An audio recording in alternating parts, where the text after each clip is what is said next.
Welcome back to my YouTube channel. So today we are going to discuss the hashing techniques. Like internally हम लोग देखेंगे कि hash map होता क्या है और हम लोग कंसिस्टेंट हैशिंग को समझेंगे. Like consistent hashing is an integral part in case of NoSQL databases. ठीक है, तो चलिए इन सब बातों को समझते हैं आज. तो पहला हम समझेंगे कि हैशिंग क्या होता है, हैशिंग का नीड क्यों पड़ा. दूसरा हम समझेंगे डिस्ट्रीब्यूटेड हैश क्या होता है और तीसरा हम समझेंगे कंसिस्टेंट हैशिंग जो कि नो सीक्वल डेटाबेसेस में काफी यूज होता है. ठीक है, तो इन तीन बातों को समझेंगे अच्छे तरीके से. तो आइए पहले समझते हैं कि हैशिंग क्या होता है एक्चुअली में.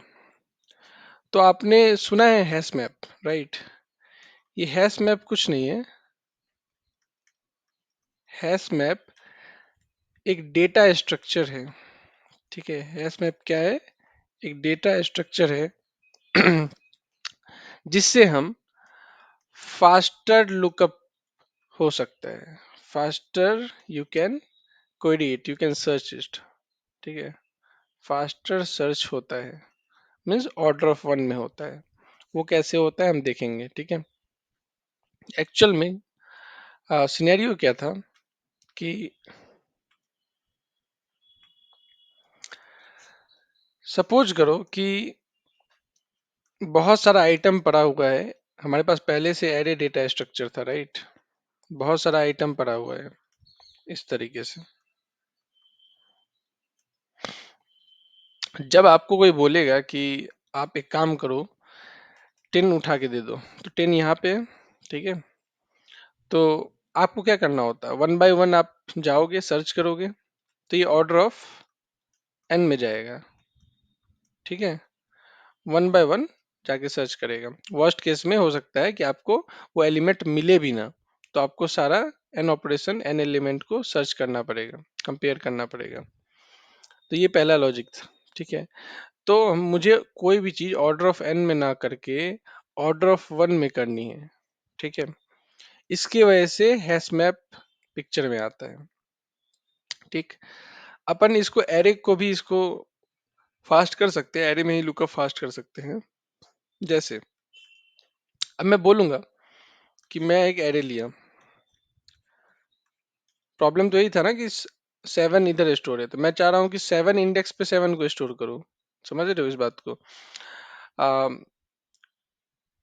1 इंडेक्स पे 1 को स्टोर करूँ.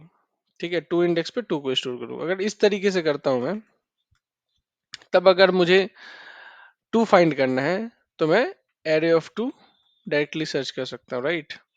अगर मुझे 8 फाइंड करना है तो मैं एरे ऑफ 8 मीन्स जो एलिमेंट है हमारा वो इसी इंडेक्स पे है, सेम इंडेक्स पे है, तब ये ऑर्डर ऑफ वन में लुकअप हो सकता है, राइट.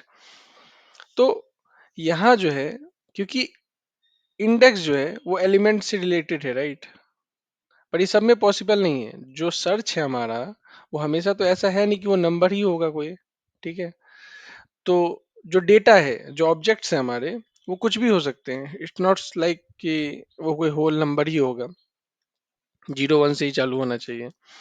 हो सकता है मुझे नेम स्टोर करना हो.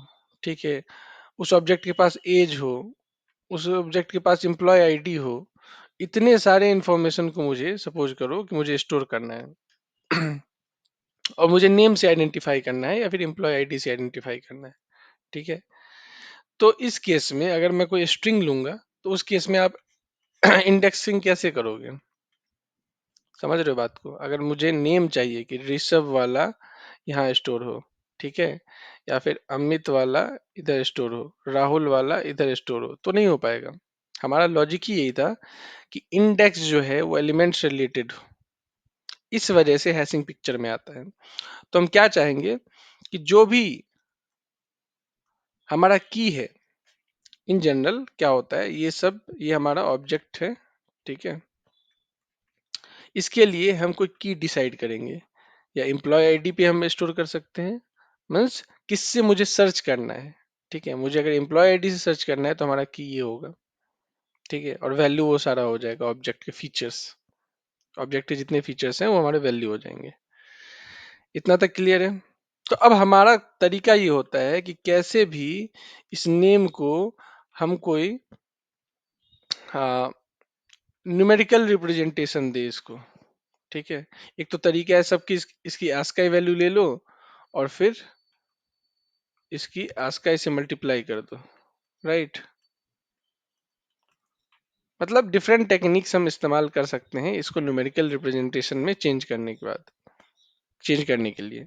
तो न्यूमेरिकल रिप्रेजेंटेशन जैसे ऐसे हो गया, इसका सपोज करो जैसे हम अगर ऐसे कैलकुलेट कर सकते हैं जैसे मैंने बताया, ठीक है। उसके बाद हम इसको क्या करेंगे, मॉडलो ले लेंगे। अच्छा, स्टोरेज हमारे पास जितना है उतना हम उससे हम रिमाइंडर ले लेंगे। तो ये जनरल तरीका होता है, ठीक है। आई गेस यहाँ तक क्लियर होगा पिक्चर।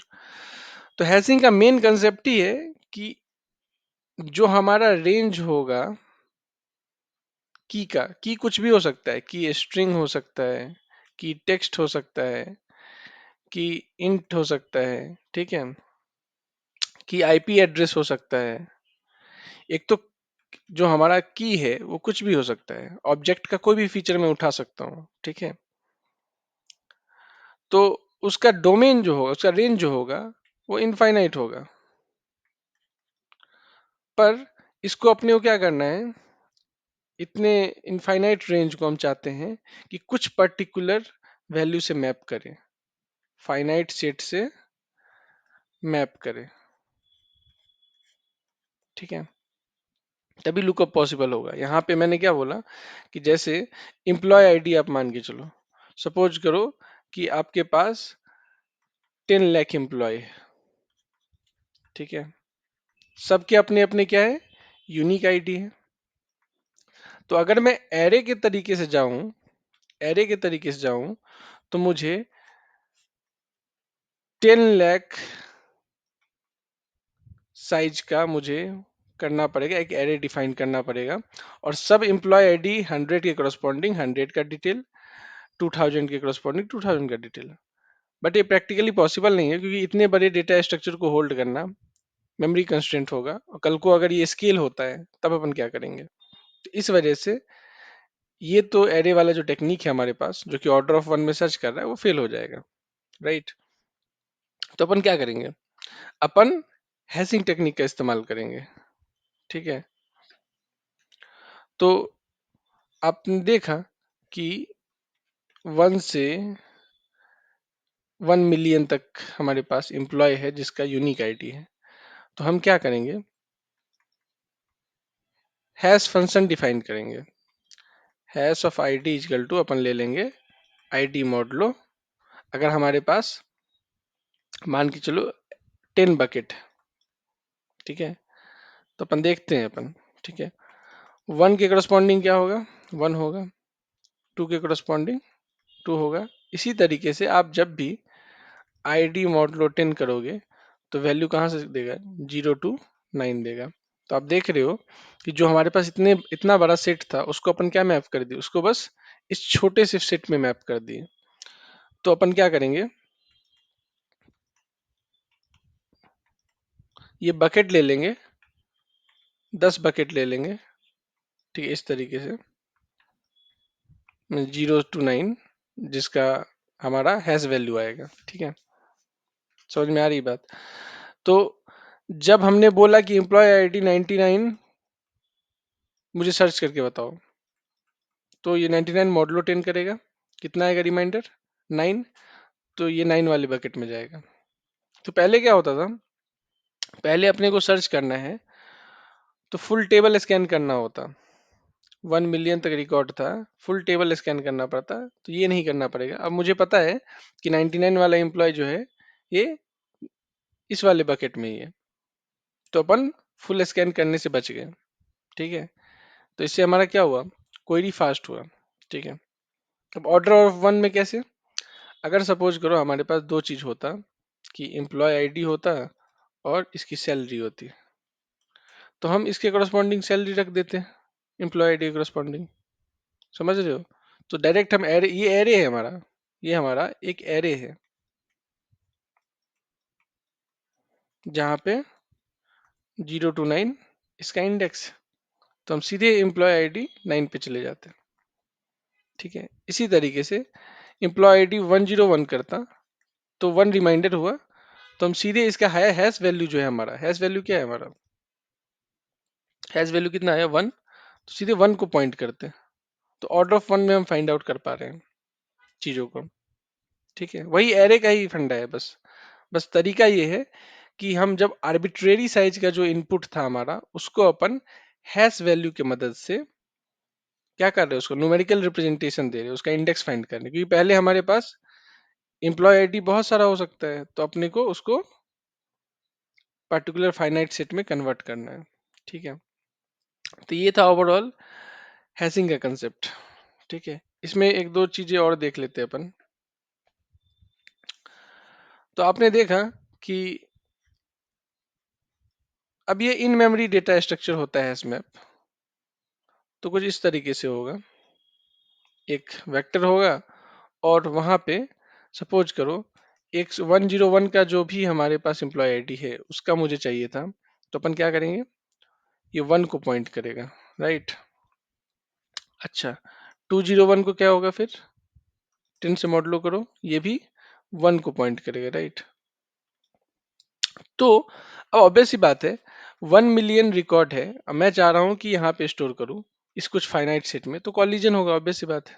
बहुत सारे, बहुत सारा जो ऑब्जेक्ट है, बहुत सारा एम्प्लॉय का जो रिकॉर्ड है वो एक पर्टिकुलर बकेट में लाई करेगा, जिसको अपन बोलते हैं कॉलिजन। इस कॉलिजन को कैसे अपन रोकते हैं, इस कॉलिजन को, अच्छा आप ये बोल सकते हो कि जब कॉलिजन हुआ तब तो ऑर्डर ऑफ 1 नहीं हुआ, तो it's mostly it's close to order of 1, क्योंकि अब हम स्प्लिट कर दिए हैं। तो अपन क्या करेंगे, अपन अपन फिर यहाँ पे एम्प्लॉय आईडी 101 इसकी सैलरी, ठीक, एम्प्लॉय आईडी 201 इसकी सैलरी, इस तरीके से। तो यहाँ पे एड्रेस रहेगा इसका, ठीक है, और ये हमारा लिंक लिस्ट हो जाएगा, ठीक। ये एड्रेस और यहाँ पे ये लिंक लिस्ट के तौर पे रहेगा, जहाँ पे सारे एम्प्लॉय आईडी का हमने रिकॉर्ड डाल देना है, ठीक है। तो ये है प्रॉपर हैश मैप का इंटरनल इम्प्लीमेंटेशन। अब आपने देखा कि कॉलिजन आ रहा है, तो कॉलिजन को भी चेंज करने का दो तरीका होता है। एक तो होता है चेनिंग टेक्निक। चेनिंग का आपने मतलब देखा कि जहां कॉलिजन आ रहा है, मतलब नया न्यू रिकॉर्ड आया, तो हम इसको लिंक लिस्ट के तौर पे चेन करते जाएंगे, ये इसी को बोलते हैं अपन चेनिंग टेक्निक। एक होता है ओपन एड्रेसिंग, एक होता है ओपन एड्रेसिंग। इसमें क्या होता है, हमने लुकअप किया, 1 पे गया, 1 पे हम मुझे पता चला कि 101 तो ऑलरेडी अवेलेबल है, इसमें कोई चेनिंग नहीं होगा। इसमें हमने देखा, इसमें सीधा स्टोर किया मैं 101, तो 1 पे गया, स्टोर हुआ। तो अब ये 1 से आगे सर्च करेगा, मीन्स हैश ऑफ की प्लस जो हमारा, ये किस मतलब कौन सा कॉलिजन है, पहला कॉलिजन है, तो अपन आगे सर्च करते जाएंगे। लीनियर प्रोबिंग इसको बोलते हैं। ओपन एड्रेसिंग में क्या होता है, दो टेक्निक होता है, लीनियर प्रोबिंग और क्वाड्रेटिक प्रोबिंग। जब मुझे ये मिला, मुझे पता चला यहाँ तो ऑलरेडी अवेलेबल है डेटा, तो अपन आगे बढ़ेंगे, फिर आगे बढ़ेंगे इस तरीके से, और जहां पे खाली होगा, एम्प्टी स्पेस होगा, वहां पे अपन फिल कर देंगे, ठीक है। ये होता है लीनियर प्रोबिंग। क्वाड्रेटिक प्रोबिंग में क्या करेंगे, अब लीनियर प्रोबिंग करेंगे तो बहुत टाइम लगता है, तो हम कुछ पर्टिकुलर फॉर्मूले के बेस्ड पे कुछ पर्टिकुलर सेल को ही अपन देखेंगे ये एम्प्टी है या नहीं है। तो अल्टीमेटली हमारा ये जो तरीका था लिंक लिस्ट वाला, चेनिंग वाला, उससे हम बच सकते हैं, क्योंकि इसमें फिर कॉम्प्लेक्सिटी बढ़ रहा है, मुझे फिर इधर भी सर्च करना होगा, राइट। तो ये था हमारा हैश मैप, उसके कॉलिजन्स में अपन क्या क्या कर सकते हैं, देखते हैं धीरे धीरे।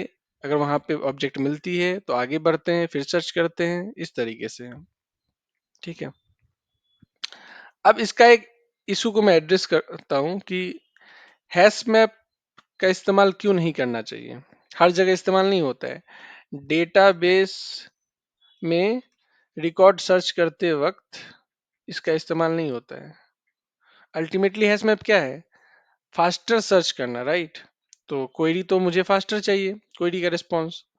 तो हैश मैप तो हम इस्तेमाल कर सकते हैं। आप कह रहे हो कि ऑर्डर ऑफ वन में है, तब तो और अच्छी बात है। पर इसके साथ प्रॉब्लम ये है कि एक तो ये इन मेमोरी डेटा स्ट्रक्चर होता है। ये सारा जो डेटा है ना, वो मेमोरी में स्टोर कर रहा है। ये जो आप देख रहे हो इस तरीके से, एरे भी क्या है? इन मेमोरी डेटा स्ट्रक्चर है। ये सारा इन मेमोरी में स्टोर करता है। तो बड़े साइज ऑफ डेटा को तो ये स्टोर कर ही नहीं पाएगा, पहली बात। मेमोरी कंस्ट्रेंट आएगा, राइट? दूसरा ये प्रॉब्लम आता है, रेंज बेस्ड क्वेरी का प्रॉब्लम आता है। अच्छा, अब ये क्या है? Range based query. तो देखो, हैश मैप का काम है डेटा स्टोर करना। तो यहाँ जो हमारा हैश वैल्यू है, हैश ऑफ की किए, हमारे पास हैश वैल्यू आया 0 1 अप टू 9। ये सॉर्टेड नहीं है, समझ रहे हो? ये सॉर्टेड नहीं है। हम क्या करते हैं, जो भी वैल्यू आता है उसके करस्पॉन्डिंग स्टोर करते हैं। तो जब ये सॉर्टेड नहीं है, और मैं आपको बोला कि चलो मुझे ऐसा एम्प्लॉय बताओ जिसका एज जो है 20 से ज्यादा हो, तो आप एज इक्वल टू 20 का क्या करोगे? मैपिंग करोगे और यहाँ फाइंड करोगे कि 20 तो यहाँ स्टोर है। पर 20 से बड़ा वाला किधर स्टोर होगा? ऊपर होगा या नीचे होगा? मुझे पता नहीं है। इससे आप कंफ्यूज मत हो, ये सॉर्टेड नहीं है। ये इंडेक्स यहाँ आपको दिख रहा है सॉर्टेड। हम क्या कर रहे हैं एक्चुअल में? मैपिंग करते हैं बस। ये सॉर्टेड नहीं है। तो आपको पता नहीं है एक्चुअल में कि 20 वाले के लिए मैं ऊपर जाऊं या नीचे जाऊं, 20 से बड़े वाले के लिए। तो इस केस में आपको ये सारा सर्च करना पड़ेगा, एक एक जा जाके, ठीक है? तो इस वजह से ड्यू टू सॉर्टेड नेचर नहीं है इसका, इस वजह से रेंज बेस्ड क्वेरी, मतलब मैंने पूछा कि सैलरी जो है, ऐसा एम्प्लॉय बताओ जिसका सैलरी जो है वो 1500 से बड़ा हो और $3000 से छोटा हो। तो इस तरीके में ये काम नहीं करेगा, क्योंकि किस बकेट में आपको जाना है, यहाँ पे हमारे पास 10 बकेट था, किस बकेट में जाना है ये पता नहीं है। सैलरी तो अपन निकाल ली कि अच्छा $15,000 का यहाँ पे है, पर किस में जाना है ये पॉसिबल नहीं है। इस वजह से हम लोग बी ट्री का इस्तेमाल करते हैं, खासकर डेटाबेस इंडेक्सिंग के कंसेप्ट में, क्योंकि वहां पे आपका रेंज बेस्ड क्वेरी काम कर जाता है। ठीक है? तो दो हमने देखा, रेंज बेस्ड क्वेरी काम नहीं करता है हैशिंग हैश मैप के कंसेप्ट में, और मेमोरी का कंस्ट्रेंट। ठीक है, आपने समझ लिया हैश मैप। अब हम समझते हैं डिस्ट्रीब्यूटेड हैश और कंसिस्टेंट हैशिंग। तो इन जनरल क्या होता है, जो क्लाइंट होता है हमारे पास, और एक लोड बैलेंसर होता है, और हमारे पास डिफरेंट सर्वर्स होता है जिसको अपन साट बोलते हैं। ठीक है, सर्वर 3, सर्वर 4, देखना ध्यान से। तो क्लाइंट का जब बहुत सारा रिक्वेस्ट आता है, तो मुझे इसकी परफॉर्मेंस को multiple means parallel processing improve करने के लिए और परफॉर्मेंस इंप्रूव करने के लिए हम क्या करते हैं, बहुत सारा सर्वर बना देते हैं। तो अब concurrently different server can serve the different clients, right? तो वैसे प्रॉब्लम क्या है, लोड बैलेंसर का काम क्या होता है कि जो रिक्वेस्ट है R1 R2 R3, इनको कौन सर्व करेगा, राइट? ये है हमारा लोड बैलेंसर का काम। तो कुछ जो लोड बैलेंसर है वो हैशिंग टेक्निक का इस्तेमाल करते हैं कि क्लाइंट का आईपी एड्रेस ले लिए और हैश ऑफ आईपी एड्रेस निकाले, जो भी आया वैल्यू 0 1 2 3, इसको फिर मॉडलो ले लेते हैं अपन 4 से। ठीक है, इस तरीके से, मतलब हैश ऑफ की निकाले, वो कुछ वैल्यू आएगा, कुछ ही पर्टिकुलर कोई न्यूमेरिकल रिप्रेजेंटेशन आएगा, तो उसको फिक्स्ड वैल्यू में लाने के लिए अपन फिर मॉडलो एम करते हैं। ये जनरल तरीका होता है। ठीक है, तो लोड बैलेंसर भी कुछ इसका इस्तेमाल करते हैं। इस टेक्निक का, हैशिंग का। सब नहीं करते हैं, राउंड रॉबिन में अपन डाल सकते हैं कि पहला इसमें जाएगा, फिर दूसरा इसमें जाएगा, तीसरा चौथा इसमें जाएगा। राउंड रॉबिन तरीका है, one by one cyclic order में सारे सर्वर को रिक्वेस्ट जाने का तरीका है। ठीक है। वेटेड राउंड रॉबिन जो है, जिसके पास जिस सर्वर की कैपेसिटी ज्यादा है उसके पास सर्वर उसके पास रिक्वेस्ट ज्यादा जाएगा, या पे जिस सर्वर के पास रिक्वेस्ट कम है उसके पास हम ज्यादा से ज्यादा डालेंगे। ठीक है। तो ये सब डिफरेंट डिफरेंट टेक्निक्स, उसमें से एक है हैशिंग टेक्निक जो हमने देखा कि भाई 4 करेंगे, अगर ये 0 आएगा तो 0 पे अपन ये वाला जो है सर्वर वो सर्व करेगा। ठीक है, यहाँ तक क्लियर है। तो इस केस में अपन क्या होता है, जो भी जो टेक्निक है हमारा मॉडलो एम जो हम अभी देखिए देखिए कि आईपी एड्रेस था, फिर कुछ वैल्यू आया और फिर अपन मॉडलो लिए। इसमें बस प्रॉब्लम ये आता है कि मान लो कोई सर्वर फेल किया, तो सर्वर अगर फेल किया तो सपोज करो कि 1 मिलियन रिक्वेस्ट आ रहा था। ठीक है। तो 2.5 लाख हर सर्वर जो है वो सर्व करता है। इसका फायदा भी यही है कि इवेंट डिस्ट्रीब्यूट करता है, जो टेक्निक है मॉडलो वाला, इवेंट डिस्ट्रीब्यूट करता है रिक्वेस्ट को, हमारे पे लोड्स को। ठीक है। तो जब ये सर्वर फटा, सर्वर फेल किया, क्रैश किया, तो मुझे फिर से क्या करना पड़ेगा, मुझे फिर से डेटा को रीडिस्ट्रीब्यूट करना होगा। मतलब जो डेटा, जो रिक्वेस्ट यहाँ आ रहे थे, अब उनको कौन कौन सर्व करेगा, उनको बाकी सर्वर सर्व करेंगे। तो इसके लिए मुझे फिर से हैश मैप बनाना होगा, क्योंकि अब मॉडलो 4 की जगह मॉडलो 3 आएगा। समझ रहे हो? तो बहुत सारे डेटा को रीडिस्ट्रीब्यूट करना पड़ेगा ओवर द नेटवर्क।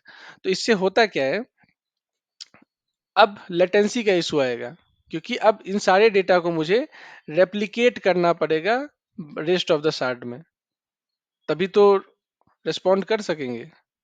तो इससे लेटेंसी का इशू आता है, परफॉर्मेंस का इशू आता है, राइट।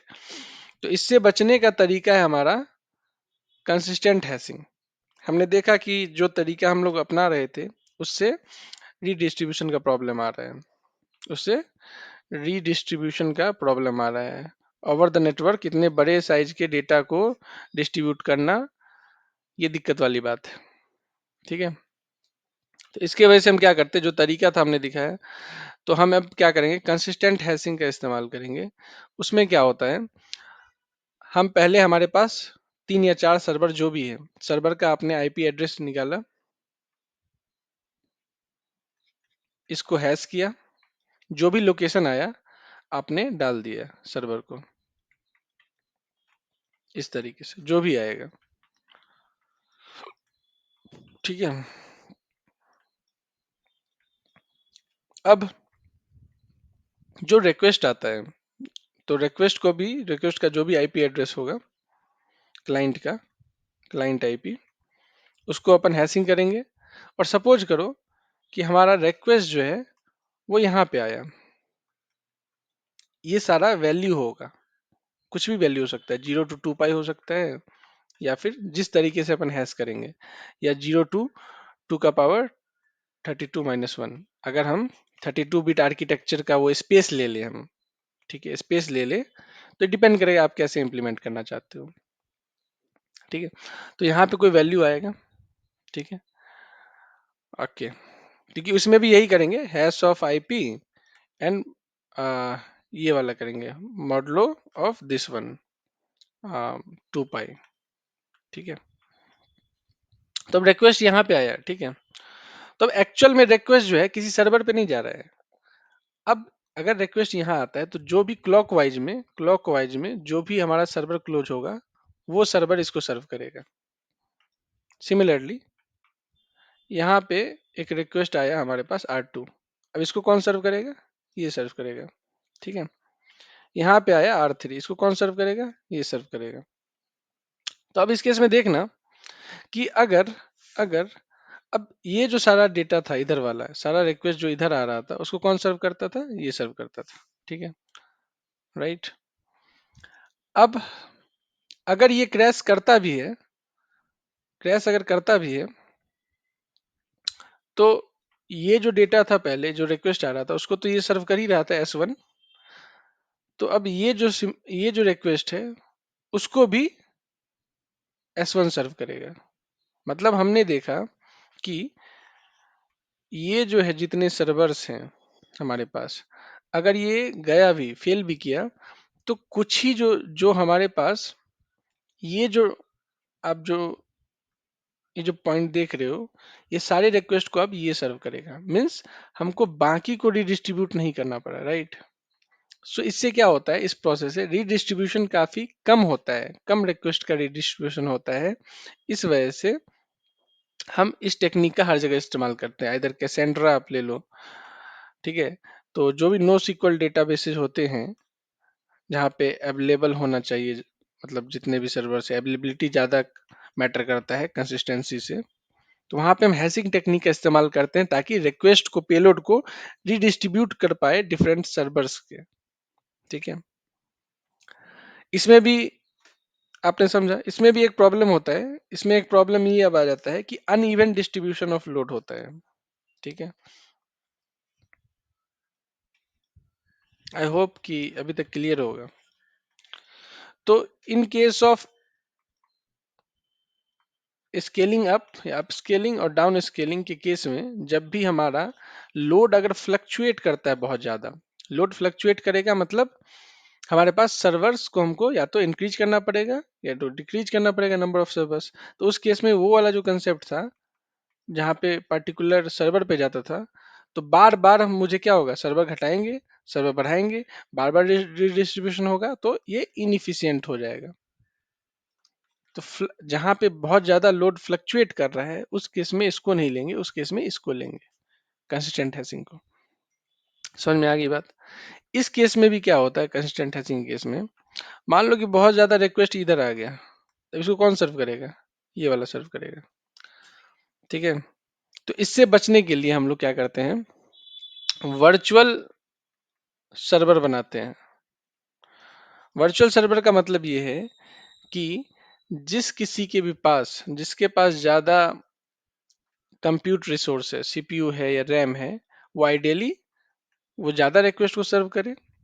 तो इस वजह से हम क्या करते हैं, हम एक रिंग लेते हैं, सर पहला सर्वर को यहाँ डालें, फिर क्या करेंगे, मतलब 2 से 3 हम लोग हैश फंक्शन लेते हैं।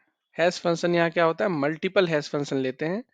तो एक हैश फंक्शन से हमारा यहाँ पे आया, दूसरे हैश फंक्शन से यहाँ पे आया, तीसरे हैश फंक्शन से यहाँ पे आया। तो क्या है, ये वर्चुअल इंस्टेंस है सर्वर 1 के, वर्चुअल इंस्टेंसेज है। तो अब देखा कि अब over the whole circumference we are distributing this virtual instances। तो अब क्या होगा, जो लोड जो आ रहा था वो अब क्या होगा, उसको सेम इंस्टेंस सर्व करेगा, मतलब डिफरेंट इंस्टेंस सर्व करेंगे पर सेम सर्वर सर्व करेगा, और उसके वर्चुअल इंस्टेंस अलग अलग है। समझ में आ रहा है। तो इससे क्या होगा, डिफरेंट जो लोड्स थे उनको एक्चुअल में सर्वर 1 ही सर्व कर रहा है। तो ये था हमारा वर्चुअल सर्वर का कंसेप्ट। तो आज हमने क्या क्या सीखा कि हैशिंग पिक्चर में क्यों आता है, क्योंकि डिफरेंट टाइप ऑफ ऑब्जेक्ट के फीचर्स, स्ट्रिंग है, आईपी एड्रेस है, और इनफाइनाइट नंबर ऑफ सेट है, इनफाइनाइट नंबर ऑफ सेट है, उसको अपन को मैपिंग करना है कुछ फाइनाइट सेट में। इस वजह से हैशिंग पिक्चर में आता है। मीन्स हैश में इंटरनल डेटा स्ट्रक्चर है, ये फास्टर क्वेरी के लिए, फास्टर लुकअप के लिए, ऑर्डर ऑफ 1 में, ठीक है। हैशिंग की प्रॉब्लम हमने देखे, कॉलिजन्स, उसको एड्रेस करने के लिए 2 चीज होता है, लीनियर प्रॉबिंग और क्वाड्रेटिक प्रॉबिंग, ये हमने देख लिया।